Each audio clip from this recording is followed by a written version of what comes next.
கிழக்கு நியூஸ் நேயர்களுக்கு வணக்கம். நான் பத்ரி சேஷாத்ரி. நேற்று ஒரு புத்தக வெளியீட்டு நிகழ்ச்சிக்காக நான் தில்லி சென்றிருந்தேன். போகும்போதே கொஞ்சம் பயம் இருந்துச்சு. எந்த தெருவெல்லாம் அடைச்சி வச்சிருப்பாங்க. கரப்பான்பூச்சி ஜனதா கட்சியுடைய ஒரு பெரும் கூட்டம், கலவரம் எல்லாம் நடந்துகிட்டு இருக்கே. நம்ம போக வேண்டிய இடத்துக்கு போக முடியுமா அப்படின்னு. நான் நினைச்சது மாதிரியே ஒரு சில சாலைகள்லாம் மூடியிருந்தாங்க. ஆனா நம்முடைய வண்டி ஓட்டுநர் வந்து அப்படி இப்படி சுத்தி கொண்டு போய் கரெக்ட்டா சேர்த்துட்டாரு. இந்தியா ஹேபிட்டாட் சென்டரில் ஒரு அற்புதமான புத்தக வெளியீட்டு நிகழ்வு. அதை பற்றி நான் தனியாக ஒரு பதிவு பண்ணுறேன். ஆனால் ஒரு பாதி டெல்லி ஓடிக்கிட்டு இருக்கு. ஒரு பார்ட் ஆஃப் டெல்லியில் வந்து பெரிய பிரச்சனை. பர்டிகுலர்லி அந்த பகுதியில் ஜந்தர் மந்தரில் போராட்டக்காரர்கள் குழுமியிருக்காங்க. காக்ரோச் ஜனதா பார்ட்டி மற்றும் அவர்களுக்கு ஆதரவான பலர், உதிரி இளைஞர்கள், யாருக்கெல்லாம் வந்து இந்த அரசு பிடிக்கலையோ, யாருக்கெல்லாம் பயமும் கலவரமும் அடிவயத்தில் இருக்கோ, அது வந்து பரீட்சையை பற்றி, தன்னுடைய எதிர்காலத்தை பற்றி நான் இவங்க எல்லாரையும் கேலி பண்ணல. நான் வந்து ஒரு பரிவோடு தான் நான் இதை பார்க்குறேன். இதில் வந்து ஒரு சில ப்ரொஃபஷ்னல் ப்ரொட்டஸ்டர்ஸ் இருக்காங்க. நம்ம பிரைம் மினிஸ்டர் வந்து அவங்கள ஆந்தோலன் ஜீவி அப்படிங்கிற ஒரு பேரால் போராட்ட ஜீவி அப்படின்னு வச்சுக்கலாம். நம்ம அறிவு ஜீவி மாதிரி போராட்ட ஜீவி. எங்கேயாவது போராட்டம் அப்படின்னா அவங்க ஓடி போய் நின்றுடுவாங்க. இப்போ இந்த யோகேந்திர யாதவ் அந்த மாதிரியான ஆட்களெல்லாம் சொல்லலாம். ஈவன் ராகுல் காந்தியை கூட அந்த மாதிரி விஷயத்தில் சேர்த்துக்கலாம். ஒன்று அவர் போராட்டம் பண்ணணும், இல்லை யாராவது போராட்டம் பண்ணுறாருன்னா அங்கே போய் கூட நின்றுக்கிட்டா நம்மளும் வந்து அந்த போராட்டத்தில் கலந்துக்கிட்ட மாதிரி ஆகும். ஆட்சியை வந்து குலைக்கிறதுக்கான ஒரு முயற்சியாகவும் ஆகும். ஸோ நேற்றைக்கு ராகுல் காந்தி இந்த போராட்டத்தில் ஈடுபட்டார். அவரை பிடிச்சி இழுத்து அவருடைய ட்ரெஸ் எல்லாம் பயங்கரமாக களைஞ்சு ரத்தம் வந்தது மூக்குலேருந்து என்றெல்லாம் சொல்லப்படுகிறது. அதுக்கப்புறம் அவர் வந்து நேராக நாடாளுமன்றத்தை நோக்கி ஒரு பெரும் கூட்டமாக போகும்பொழுது அவருக்கு அனுமதி மறுக்கப்பட்டது.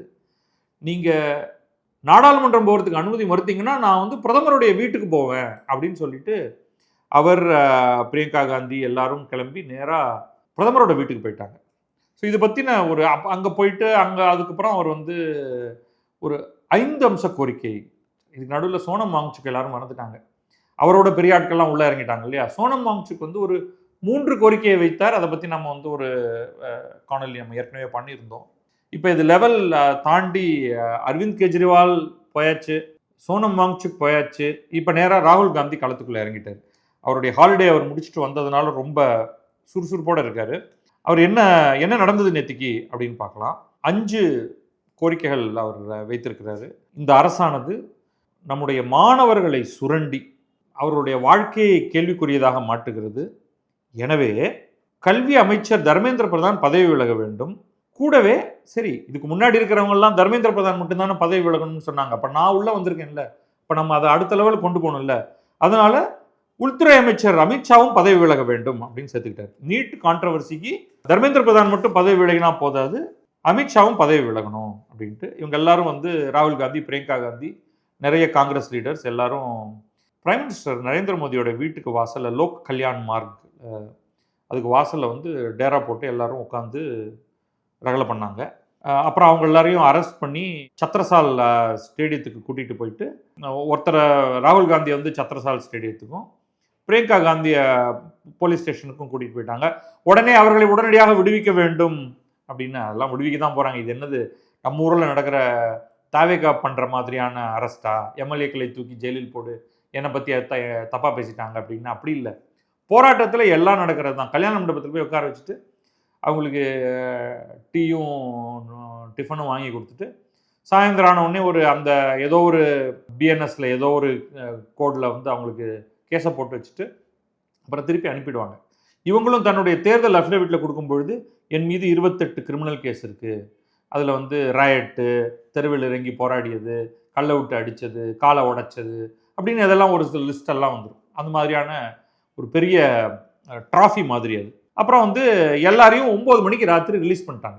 நான் இன்னைக்கு காலையில் கிளம்பி ஃப்ளைட்டில் ஏறி இங்கே வந்தேன். காலை நேரத்தில் அந்த நேரத்தில் வந்து தெருவில் கூட்டமே இல்லை. அதுவும் நான் எங்கேருந்தோ ஏர்போர்ட்டுக்கு போகிறேன், அதனால் பிரச்சனை எதுவும் பார்க்கல. இன்றைக்கி திருப்பி அங்கே என்ன ஆயிடுச்சுன்னு தெரியல. ஆனால் செய்தித்தாள்களில் வந்ததுக்கு மேலாக தொலைக்காட்சிகளில் பார்க்கும்பொழுது டெல்லி மெட்ரோ வந்து ஒரு 16 ஸ்டேஷனை ஷட் டவுன் பண்ணியிருக்காங்க. இன்றைக்கி பிரச்சனை இன்னும் பெரிதாகிற மாதிரி தான் இருக்குது. அதனால் அவங்க வந்து பாதுகாப்பு கருதி மெட்ரோ ஸ்டேஷனையே க்ளோஸ் பண்ணிட்டாங்க. மெட்ரோ ஸ்டேஷனை க்ளோஸ் பண்ணால் அது எவ்வளோ மக்களுக்கு இந்த மாதிரியான ஒரு ஒர்க்கிங் டேல புதன்கிழமை எவ்வளோ பேருக்கு பிரச்சனை அப்படிங்கிறது ஒரு பக்கம் பார்த்தோம். இப்போ இந்த 5 அம்ச திட்டம் ராகுல் காந்தி கொடுத்துருக்கிறது என்ன அப்படின்னு பார்ப்போம். உள்துறை அமைச்சர் அமித்ஷாவும் கல்வி அமைச்சர் தர்மேந்திர பிரதானும் பதவி விலக வேண்டும், ஒன்று. ரெண்டாவது, கடந்த 2 நாளாக மாணவர்கள் அல்லது போராட்டக்காரர்கள்னு வச்சுப்போம், எல்லாமே படிக்கிறவங்க கிடையாது, அதில் நிறைய பேர் மற்ற ஆள்களும் இருக்காங்க, இவர்கள் மீது திங்கட்கிழமை அன்று தடியடி நடத்திய அத்தனை காவலர்கள் மீதும் ஆக்ஷன் எடுக்கணும். அதுக்கப்புறமா எந்தெந்த மாணவர்கள் மீதெல்லாம், மாணவர்கள் இல்லை போராட்டக்காரர்கள் மீதெல்லாம் வழக்கு பதியப்பட்டிருக்கிறதோ அந்த வழக்குகள் திரும்ப பெற வேண்டும். இது ரெண்டாவது. மூணாவது, திங்கட்கிழமை அன்று நடந்த தடியடி பிரதமர் நரேந்திர மோடி பொது மன்னிப்பு கேட்க வேண்டும், எல்லாருக்கும் முன்னாடி வந்து மன்னிப்பு கேட்கணும். இந்த 3ம் இதான் விஷயம். நாலாவது, இது பற்றி நாடாளுமன்றத்தில் ஒரு விரிவான பேச்சு விவாதம் நடத்த வேண்டும். இதெல்லாம் வந்து சில்லற மேட்டர். 5வது மேட்டருக்கு வருவோம். கல்வி, தேர்வு இவற்றில் உடனடியாக சீர்திருத்தங்கள் கொண்டு வரப்பட வேண்டும். இதை பற்றி தான் நான் நேற்றுக்கு ஒரு ட்வீட் கூட போட்டேன். என்ன சீர்திருத்தங்கய்யா? என்னத்தை சீர்திருத்தணும்? கல்வியில் என்னத்தை சீர்திருத்தணும்? கல்வி சிறப்பாக இருக்குன்னு நான் சொல்ல மாட்டேன். எனக்கு அதில் எக்கச்சக்கமான கமெண்ட் இருக்குது. தேர்வுகளில் அதுலேயும் கமெண்ட் இருக்குது. கல்வியிலையும் தேர்வுலையும் சீர்திருத்தங்களை கொண்டு வர வேண்டும் அப்படின்னு நீங்கள் சொல்கிறீங்களே, உங்களுக்கு என்னென்ன செக்ஷனில் உங்களுக்கு பிரச்சனை இருக்குது, எப்படி மாற்றணும் அப்படிங்கிறத சொன்னாதானே அதை பற்றி பேச முடியும்.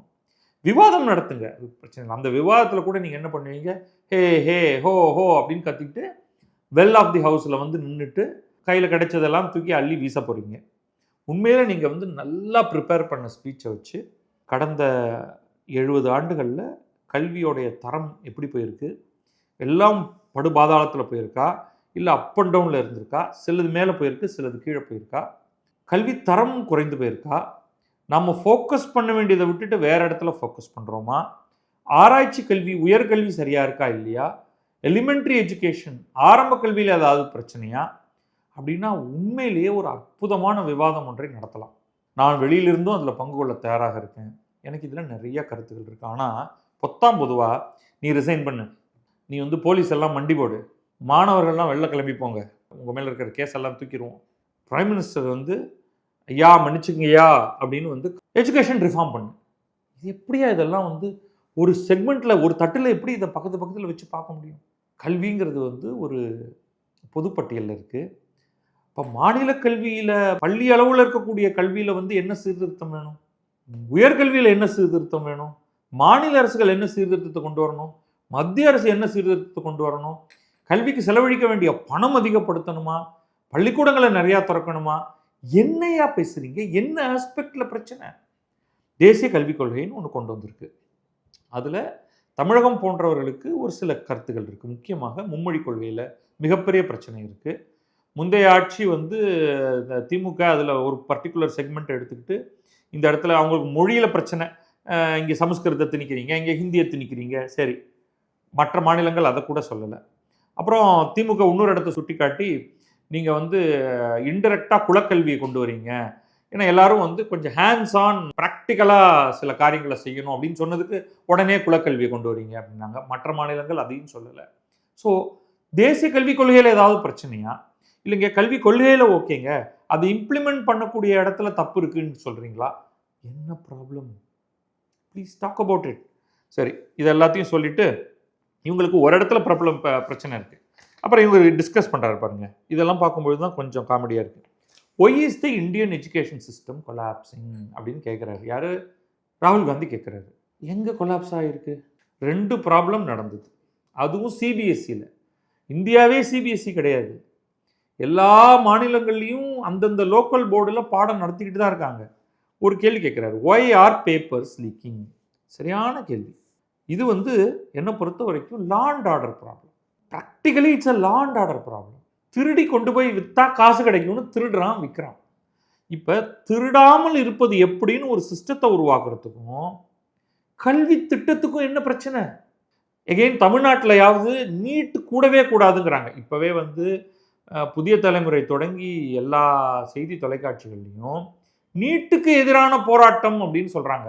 மாணவர்களின் நீட்டுக்கு எதிரான போராட்டம்னு. மாணவர்கள் நீட்டுக்கு எதிராக போராடல, நீட்டு பேப்பர் லீக் ஆனதுக்கு எதிராக போராடுறாங்க. ரெண்டுக்கும் எவ்வளோ வித்தியாசம் இருக்குது. நீட்டுக்கு எதிரான போராட்டம் அப்படின்னா நீட் வேண்டாம், அது உங்கள் ஊர்லைங்க, நம்ம ஊரில் அங்கே கிடையாது. அவங்க நீட்டை தூக்குனே சொல்லலை. நீட்டு பேப்பர் ஏன்டா லீக் ஆகுது அப்படின்னு கேட்குறாங்க. அடுத்த பாயிண்ட் தூக்கி வைக்கிறாரு. Why is education so expensive in India? இது ராகுல் Gandhi. Why do families have to destroy themselves financially to educate their children? தங்களுடைய குழந்தைகளை படிக்க வைப்பதற்காக மாணவர்களின் பெற்றோர்கள் தங்களுடைய வாழ்நாள் சேமிப்பை ஏன் கரைக்க வேண்டி இருக்கிறது? இதெல்லாம் இது ஒரு ஃபன்னியாக இல்லை உங்களுக்கு? எப்போவுமே நமக்கு ஒரு ஃப்ரீ ஆப்ஷன் ஒன்று இருந்துக்கிட்டே இருக்குது. ஸ்கூல் எஜுகேஷன் வரைக்கும் ஒரு பைசா தராமல் படிப்பதற்கு இருக்குது. அது கல்வி தரமாக இருக்கான்னா தரமாக கொடுன்னு ஸ்டேட் கவர்மெண்ட் கிட்ட கேட்கணும். Why is education so expensive? Only private education is expensive. ஏன் ப்ரைவேட் எஜுகேஷன் எக்ஸ்பென்சிவாக இருக்குன்னா, ப்ரைவேட் எஜுகேஷன் அவன் சொந்த காசில் கல்வியை கொடுக்குறான், அவனுக்கு வந்து லாபம் வேணும். இது கேள்வியா? ஹையர் எஜுகேஷன் 1000 ஆப்ஷன் இருக்குது. மிக குறைந்த செலவில் படிக்கிறதுக்கு எல்லா இடத்துலையும் அரசு கல்லூரிகள். இன்றைக்கி நீங்கள் தமிழ்நாட்டை எடுத்துக்கிட்டிங்கன்னா அரசு கல்லூரிகளில் இடம் நல்லா இருக்குது, கிடைக்குது. நம்ம ப்ரைவேட் எஜுகேஷனுக்கு போகிறோம்னா காசு செலவு பண்ணி தானே ஆகணும். இப்போ நீங்கள் அமெரிக்காவை எடுத்துக்கிட்டிங்கன்னா இலவச கல்வியோ மிக குறைந்த கல்வி செலவுக்கான கல்வியோ கிடைக்காதுங்க. ஸ்டேட் யூனிவர்சிட்டிஸே ஓரளவுக்கு நீங்கள் வந்து செலவு பண்ணி ஆகணும். அதுக்கப்புறம் ப்ரைவேட் யூனிவர்சிட்டிஸோட செலவை பற்றி கேட்கவே வேண்டாம். நம்ம ஊரில் ஸ்டேட் கீழே வரக்கூடிய கல்வி நிலையங்களில் ஃபீஸ் குறைச்சி, பர்டிகுலர்லி ஸ்டேட் கவர்மெண்ட் கீழே ஒரு காலத்தில் ஐஐடி மெட்ராஸ்லாம் ரொம்ப ரொம்ப ரொம்ப குறைந்த கட்டணம் இருந்தது. 1987லேருந்து 1991 வரைக்கும் 4 வருடங்கள் நான் படித்தேன். ஆண்டுக்கு கல்வி கட்டணம் 200 ரூபா எனக்கு. அதுக்கு பிறகு இப்போ லட்சத்துக்கு போயிடுச்சு.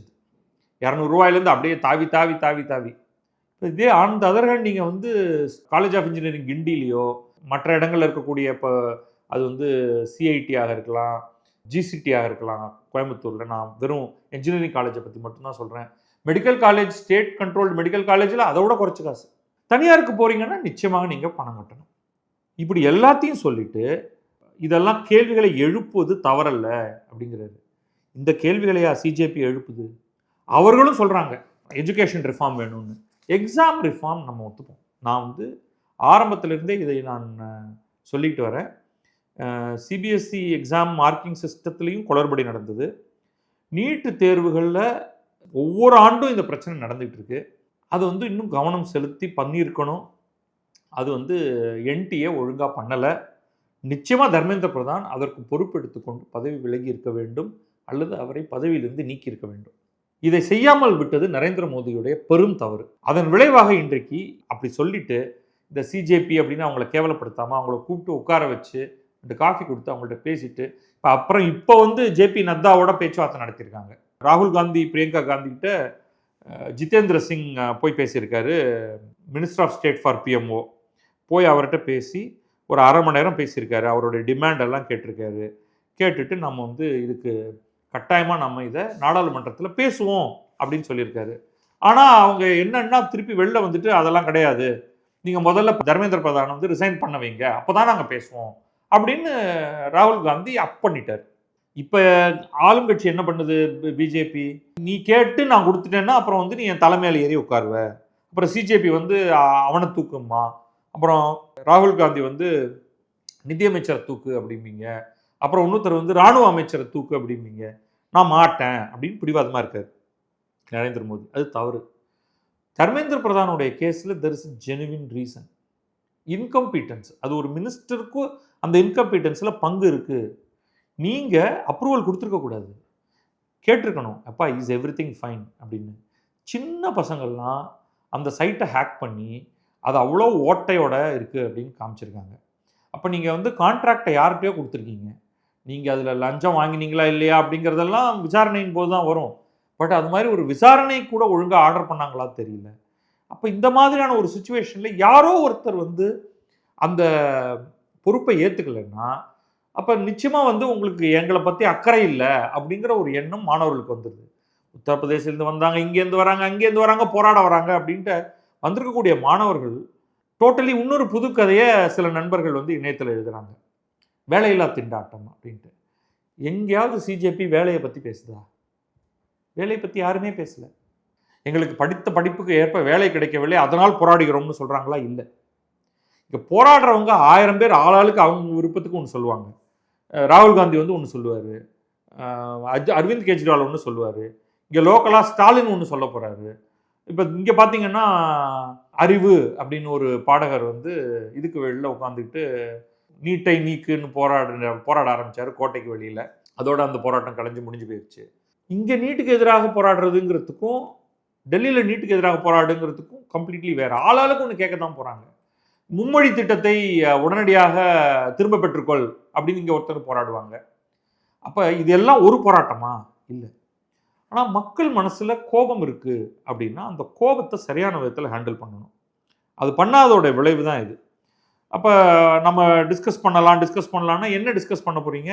இவர் என்ன சொல்கிறாரு, ஜிதேந்திர சிங் வந்து என்ன சொல்கிறாருன்னா, நாங்கள் வந்து தயாராக இருக்கோம், காம்ப்ரிஹென்சிவ் டிஸ்கஷனுக்கு தயாராக இருக்கோம். காங்கிரஸ் தான் வந்து அந்த டிஸ்கஷன் எடுத்துக்க மாட்டேங்குது. மாறாக அவங்களுக்கு வந்து இதை பெரிய ஷோவாக மாற்றணும், ஒரு பெரிய ஸ்பெக்டக்கலாக மாற்றணும். பாருங்கள் எவ்வளோ பேர் மக்கள் கூடியிருக்காங்க, இளைஞர்கள் அடி வாங்குறாங்க, என்னுடைய சட்டையெல்லாம் கசங்கி போயிடுச்சு அப்படின்னு அவருடைய முதுக ஒரு சூப்பர் ஃபோட்டோ ஒன்று இருக்குது. பிரமாதமாக அவர் முதுகெல்லாம் ஒரேடியாக கசங்கின மாதிரி அவருடைய சட்டை கசங்கி கரெக்டாக நல்ல ஆங்கிளில் வந்து ஒருத்தர் ஃபோட்டோ எடுத்திருக்காரு. அது போட்டாங்க ட்விட்டரில். This sums up the protest அப்படின்ட்டு. ராகுல் காந்தியின் முதுகு தான் போராட்டம், கசங்கி அவரது சட்டை தான் போராட்டம். அதாவது அந்த மாதிரியாக இந்திய குடியாட்சி வந்து கசங்கி போயிடுச்சான். வெள்ளை சட்டையில் கருப்பு அழுக்கு அப்படியே கவித்துவமாக போட்டு வச்சிருக்காங்க சில பேர்லாம். அப்புறம் ராகுல் காந்தி பற்றி இவர் கிரிட்டிசைஸ் பண்ணுறாரு, தர்மேந்திர பிரதானும் சேர்ந்து கிரிட்டிசைஸ் பண்ணுறாரு. எனக்கு தர்மேந்திர பிரதான் பேசாமலேயே இருக்கலாம். தர்மேந்திர பிரதானுக்கு முன்னாடி 2 வாய்ப்பு தான் இருக்குது. ஒன்று, கண் காணாமல் போய் நெஞ்சு வலிக்குதுங்க அப்படின்னு ஹாஸ்பிட்டலில் படுத்துருது. இல்லைன்னா என்னை வேலையை விட்டு தூக்கிடுங்க ஐயா, என்னை விட்டுருங்க, நான் கிராமத்தில் விவசாயம் பண்ணுறதுக்கே போகிறேன் அப்படின்னு சொல்கிறது. நரேந்திர மோடி மனசில் என்ன இருக்கோ தெரியல. இவராவது போய் சார் வேணாம் சார், உங்களுக்கு கெட்ட பேர், என்னை இப்போதைக்கு வந்து சாக்ரிஃபைஸ் பண்ணிவிடுங்க, பரவாயில்ல, நம்ம பின்னாடி ஏதாவது வாய்ப்பு கொடுத்தா நான் அதை வந்து எடுத்துக்கிட்டு செய்கிறேன், என்ன வேறு ஏதாவது ஒரு இந்த மாதிரி மாணவர்கள் சம்மந்தம் இல்லாத ஏதாவது ஒரு துறையாக போட்டுருங்க அப்படின்னு கேட்டுக்கலாம்.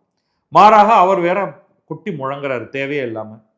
இந்த ராகுல் காந்தி, பிரியங்கா காந்தி இவங்கெல்லாம் வந்து மாணவர்களை எக்ஸ்ப்ளாய்ட் பண்ணுறாங்க, சுரண்டுறாங்க, மாணவர் போராட்டத்தை தங்களுக்கான ஆதாயமாக எடுத்துக்கிறாங்க.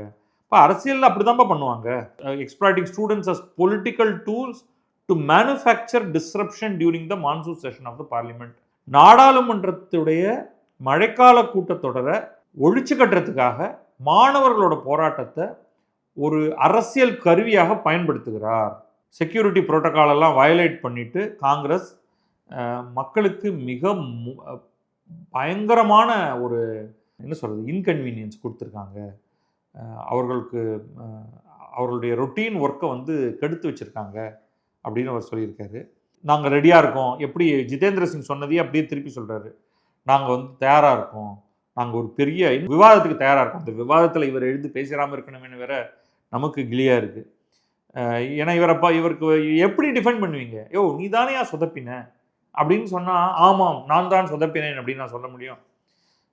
நாங்கள் எங்களை கூப்பிடுங்க, நாங்கள் வந்து பயங்கரமாக நாங்கள் பேசுகிறோம், என்னெல்லாம் நடந்தது அப்படிங்கிறத வந்து பேசுகிறோம், உங்களுக்கு வந்து மாணவர்கள் மேலே அக்கறை இல்லை அப்படி இப்படின்லாம் சொல்கிறாரு.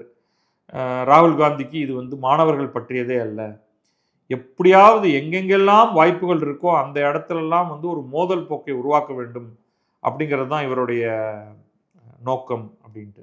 இந்த இடத்துல நம்ம 2-3 விஷயங்களை பிரிச்சுப்போம். நம்பர் 1, இதுவரைக்கும் நடந்ததில் ஒரு 3 புள்ளி இருக்குது.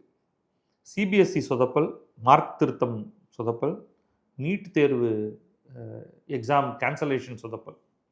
இந்த 2க்கும் ஒரு பெருந்தலை உருளணும். அது தர்மேந்திர பிரதானாகத்தான் இருக்க முடியும், வேறு எதுவும் இருக்க முடியாது. நான் கூட நடுவில் வந்து அமைச்சரவை மாற்றம் இருக்க போகிறதுங்கிற மாதிரி ஒரு சில தகவல் வந்தப்போ அப்பாடி இப்போ இவரை தூக்கிடுவாங்க அப்படிங்கிற மாதிரி நான் எதிர்பார்த்தேன், நடக்கலை. ஸோ இதன் காரணமாக அவரை தூக்காத காரணத்தினால் நரேந்திர மோடியும் என்னை பொறுத்தவரை குற்றம் செய்தவர் ஆகிறார். இதுதான் வந்து தேவையில்லாத பிரச்சனையை பெரிதாக்குவது அப்படிங்கிறது. ஏற்கனவே இந்த மாதிரியாக வேறொரு சமயத்தில் நடந்தது. இந்த ஃபார்மர்ஸ் ப்ரொட்டஸ்ட் மிகப்பெரிய அளவுக்கு போனது. அதை சிம்மராக விட்டு விட்டு அது வந்து பாயில் ஆகி கொதிச்சு கொதிச்சு கொதிச்சு கொதிச்சு அவங்க இன்னும் வயலண்ட்டு. இவங்களுக்குலாம் கூட வயலண்ட் அவங்க வந்து டிராக்டரெல்லாம் ஓட்டிட்டு வந்துட்டாங்க. டிராக்டரெல்லாம் ஓட்டி ஓரத்தில் பராத்தா சப்பாத்தியெல்லாம் பண்ணி சாப்பிட்டுட்டு டெல்லியை வந்து பயங்கரமாக நாசமாக்கினாங்க. அதுக்காக முள்வேலியை போட்டு அவங்கள உள்ளே வரவிடாமல் பண்ணி கல்லை விட்டு அடித்து என்னென்னமோலாமோ பண்ண வேண்டியிருந்தது. அதுக்கு முன்னாடி சிஏஏ என்ஆர்சி ரிலேட்டட் ப்ரொட்டஸ்ட்டு, அது ரெண்டுமே வந்து இன்னும் ஷார்ப்பாக கையாண்டிருக்கலாம். இப்பயும் வந்து அதே தவற செய்கிறாங்க அப்படிங்கிறது தான் வந்து என்னுடைய கருத்து. இதெல்லாம் முளையிலேயே கிள்ளி எறியணும். அதை சரியான முறையில் செய்யணும். முளையிலேயே கிள்ளி எறியணும்னா கம்பால போட்டு அடித்து தாக்குன்னு நான் சொல்லலை. பேச்சுவார்த்தை கூப்பிடுங்க. அவங்கள்ட்ட வந்து என்ன செய்ய முடியும், என்ன செய்ய முடியாதுன்னு சொல்லுங்கள். தர்மேந்திர பிரதானுடைய தலை அவ்வளோ முக்கியமானது இல்லை. அவர் அமைச்சர் பதவியிலேருந்து தூக்கலாம், ஒன்றும் தப்பு கிடையாது. அவங்களும் வந்து நம்முடைய ஒரு இது ஒன்று ஏற்றுக்கிட்டாங்க அப்படின்னு சொல்லலாம். இது முன்னாடியே செஞ்சுருக்கணும். இப்போ ராகுல் காந்தி இவர் எல்லாரையும் வரவழைச்சிட்டு அவர் அடுத்து அமித்ஷாவுடைய தலையை கேட்குறாரு. அப்புறமா நரேந்திர மோடியோடைய தலையை கேட்பார். இப்படியே போயிட்டே இருக்கும். அப்புறமா பிரசிடென்ட் பதவி விலகணும் அப்படின்னு சொல்லுவாங்க. ஒட்டுமொத்த அமைச்சரவையுமே பதவி விலகணும்னு சொல்லுவாங்க. நீங்கள் அதை கொண்டு வந்து விட்டுருக்கீங்க. இது ஒன்று. ரெண்டாவது, இந்த மிடில் போர்ஷன். ஓகே, ஜெனுவினா கல்வியில் மாற்றம், வேலைவாய்ப்புகளில் மாற்றம், எக்ஸாமில் மாற்றம், இது தேவையா அப்படிங்கிறதுக்கு வந்து ஏற்கனவே ராதாகிருஷ்ணன் கமிட்டின்னு ஒன்று போட்டிருக்காங்க. நீட்டை எப்படி சரிப்படுத்துவதுன்ட்டு. நான் அந்த கமிட்டி ரிப்போர்ட்டை வந்து நான் முழுமையாக ஒன்றும் படிக்கலை. அதை படிச்சுட்டு அதுலேருந்து சில கமெண்ட்ஸை நான் உண்மையிலேயே எடுத்து விரிவாக பேசுகிறேன். நான் கொஞ்சம் அதுக்கு ப்ரிப்பேர் பண்ணணும், அதை நான் படிக்கணும், அதில் சில குறிப்புகள் எடுத்துக்கணும். பிறகு நான் உங்கள்கிட்ட பேசுகிறேன் நான் அதை பற்றி. ஸோ ஏற்கனவே அங்கே வேலை நடந்துகிட்டு இருக்கு. அடுத்து கல்வியில் சீர்திருத்தம் கொண்டு வரணும் அப்படின்னா என்ன அப்படிங்கிறத இவங்க யாரும் பேசலைன்னா அதை நம்ம பேசி பிரயோஜனமே கிடையாது. மூன்றாவது, வேலைவாய்ப்பு. இந்த வேலைவாய்ப்பு அப்படிங்கிறதுல வந்து உண்மையிலேயே ஒரு பிரச்சனை இருக்குது. ஒருவேளை இந்த போராட்டங்கள் எல்லாம் வேலைவாய்ப்பில் போராட்டம். இப்போ நம்ம சின்ன குழந்தைகள்லாம் பார்த்தீங்கன்னா அதுக்கு பசிக்கும், அழுக வரும், பசின்னு சொல்ல தெரியாது. அப்போ வந்து வயத்தை வலிக்குதுங்கும் என்னென்னலாமோ சொல்லும். அம்மாவுக்கு தான் வந்து உடனே புரிஞ்சுக்கிட்டு சரி வா இந்தா அப்படின்னு கொஞ்சம் சோத்தை பிசைஞ்சு வாயில் வச்சு திணிப்பாங்க. எல்லாம் சரியாக போயிடும். ஈன்னு சிரிச்சுட்டு விளையாட ஓடி போயிடும். அப்போ இப்போ நம்முடைய மாணவர்கள் இங்கே கல்வியின் மேலே பிரச்சனைன்ட்டு அவங்க நின்று போராடுறது, அது சிபிஎஸ்சியோ அல்லது நீட்டோ என்ன காரணமாக இருந்தாலும் ஒருவேளை இது வேலைவாய்ப்பு தொடர்பானது தானோ, அப்போ அது இன்னும் ஒரு பெரிய ப்ராப்ளத்துக்கு எடுத்துகிட்டு போகுது. அரசில் வேலைவாய்ப்புகள் குறைஞ்சிக்கிட்டே வருது. அது அதிகமாகவே ஆகாது, ஒருபோதும் அதிகமாக ஆகாது. அந்த இருக்கிற இந்த சின்ன பையை பல விதங்களாக நம்ம வெட்டுறோம். ரிசர்வேஷன் பல விதங்களில் வருது. சென்ட்ரல் கவர்மெண்ட்டை நீங்கள் எடுத்துக்கிட்டிங்கன்னா அதில் வந்து இடபிள்யூஎஸ்னு உங்களுக்கு இந்த ஜென்ரல் கேட்டகரியில் எக்கனாமிக்கலி பின்தங்கியவர்களுக்கும் ஒரு ஸ்லைஸை போட்டாச்சு. இதுக்கு மேலே ஸ்லைஸ் போடுறதுக்கு இங்கே ஒன்றுமே கிடையாது. இதில் நீங்கள் வந்து என்ன பண்ண முடியும்? இதுக்கு மேலே ஒன்றும் பண்ண முடியாது. அப்போ வெளியில் என்ன வேலைகள் இருக்குது? வெளியில் வேலைகள் குறைகின்றனவா அப்படின்னா நிச்சயமாக அது உண்மை இல்லை. வெளியில் வேலைகள் நிறைய இருக்கின்றன. ஆனால் 2-3 இடத்துல ப்ராப்ளம் இருக்குது. ஒன்று, உங்களுடைய ஆஸ்பிரேஷன் மிஸ்மேட்ச். இப்போ நீங்கள் என்ன நினைக்கிறீங்க? ஒரு நேரத்தில் அங்கே மாதம் சில லட்சம் ரூபாய்கள் கிடைக்கக்கூடிய வேலைகளும் இருக்கின்றன. மாதம் 30,000 to 60,000 ரூபாய் கிடைக்கக்கூடிய வேலைகளும் இருக்கின்றன. மாதம் 15,000 to 20,000 ரூபாய் கூட கிடைக்காது என்ற வேலைகளும் இருக்கின்றன. இதில் கடினமாக வேலை செய்ய வேண்டிய இடத்துல அதிக சம்பளம், கொஞ்சம் அதிக சம்பளம் இருக்கும். இப்போ உதாரணமாக வெல்டர், ஃபிட்டர், அந்த மாதிரியான வேலைகள் இருக்கின்றன. அதை செய்வதற்கு பலர் விரும்புவதில்லை. ஏன்னா ஏசி ரூமில் உட்காந்துக்கிட்டு கம்ப்யூட்டர் தட்டணும். எல்லாரும் ஏசி ரூமில் உட்காந்து கம்ப்யூட்டர் தட்ட முடியாது. இதுக்கப்புறமா இதில் வந்து ஸ்கில்டு அன்ஸ்கில்டு வேலைகள் இருக்கின்றன. கட்டுமானத்துறையில் வேலை, நெசவுத்துறையில் வேலை. இந்த வேலையெல்லாம் முதுகொடிய இடுப்பொடிய வேலை செய்யணும். மிகப்பெரிய சம்பளம் கிடையாது, மிகப்பெரிய முன்னேற்றமும் கிடையாது. வாழ்க்கை ஃபுல்லாக அதே வேலை தான், அவ்வளோதான் சம்பளம் கிடைக்கும். திடீர்னு ஒரு நாளைக்கு உங்களை வேலையை விட்டு தூக்குவாங்க. இதுதான் இந்த ப்ரைவேட் செக்டாரில் இருக்கக்கூடிய உத்தரவாதம் இல்லாத வேலை. ஏன் மீடியா துறையிலுமே அப்படி தான். அட்லீஸ்ட் இங்கே வேலையாவது வந்து தெருவில் ஓடணுங்கிற அவசியம் இல்லை. ஒரு அறைக்குள்ளே உட்கார்ந்து இருக்கக்கூடிய மாதிரியான வேலையாக இருக்கும். கொஞ்சம் அதிக சம்பளமாக இருக்கும். ஓரளவுக்கு சில இடங்களில் ஏசியும் இருக்கும். அவ்வளோதானே தவிர அந்தந்த துறைக்கான ஒரு வருமானம் என்று ஒன்று இருக்கிறது. அந்த வருமானம், அந்த நிறுவனம் என்ன வருமானம் பெறுகிறதோ அதற்கேற்ப தான் அந்த நிறுவனத்தில் வேலை பார்ப்பவர்களுக்கான சம்பளத்தையும் கொடுக்க முடியும். இந்த மாதிரி நிறைய சிக்கல்கள் இருக்குது. இன்னொரு பக்கம் ஸ்கில் மிஸ்மேட்ச். இது ஒன்று எக்ஸ்பெக்டேஷன் மிஸ்மேட்ச் ஒன்று, அடுத்து ஸ்கில் மிஸ்மேட்ச். வேலை இருக்குது, நீங்கள் அந்த வேலைக்கு போக முடியாது. ஏன்னா உங்களுக்கு அந்த வேலையை செய்வதற்கான அடிப்படை திறமை இல்லை. இப்போ மாணவர்கள் என்ன எதிர்பார்க்குறாங்கன்னா, நான் படிச்சுட்டு வந்துட்டேன்ல, சில சமயங்களில் நான் அரியர்ஸும் வச்சுருப்பேன், அது பரவாயில்ல, நான் தான் படிச்சுட்டேன்ல, எனக்கு ஒரு ப்ரொவிஷனலாக ஏதோ ஒன்று கொடுத்துட்டீங்கல்ல, கோர்ஸ் கம்ப்ளீஷன் சர்டிஃபிகேட்டாவது கொடுத்துட்டீங்கல்ல, எனக்கு வேலை கொடு, நான் இவ்வளோ ரூபா செலவழித்து படிச்சிருக்கேன், எனக்கு ஒரு வேலை கொடு அப்படின்னு என்டைட்டில்மெண்ட் மாதிரி பார்க்குறாங்க. அப்போ இங்கே வந்து அந்த கல்வி பிரச்சனை வருகிறது. ஏன்டா 4 வருஷமோ 3 வருஷமோ இந்த பசங்களை காலேஜில் வச்சு என்னடா சொல்லி கொடுத்தீங்கன்னு அந்த கல்லூரியை பார்த்து நம்ம கேட்க வேண்டியதாக இருக்குது. அந்த கல்லூரிகளெல்லாம் ரொம்ப ஜாலியாக அங்கே இருக்கக்கூடிய பேராசிரியர்கள் எல்லாம் அது வந்து ப்ரைவேட் இன்ஸ்டிடியூஷன்னா குறைந்த சம்பளத்திலோ, அரசு இன்ஸ்டிடியூஷன்னா கண்ணா பின்னா சம்பளத்திலோ ஒன்றும் சொல்லிக் கொடுக்காமல் இருக்கிறார்கள், அல்லது சொல்லிக் கொடுக்க வேண்டியவற்றை சொல்லிக் கொடுப்பதில்லை.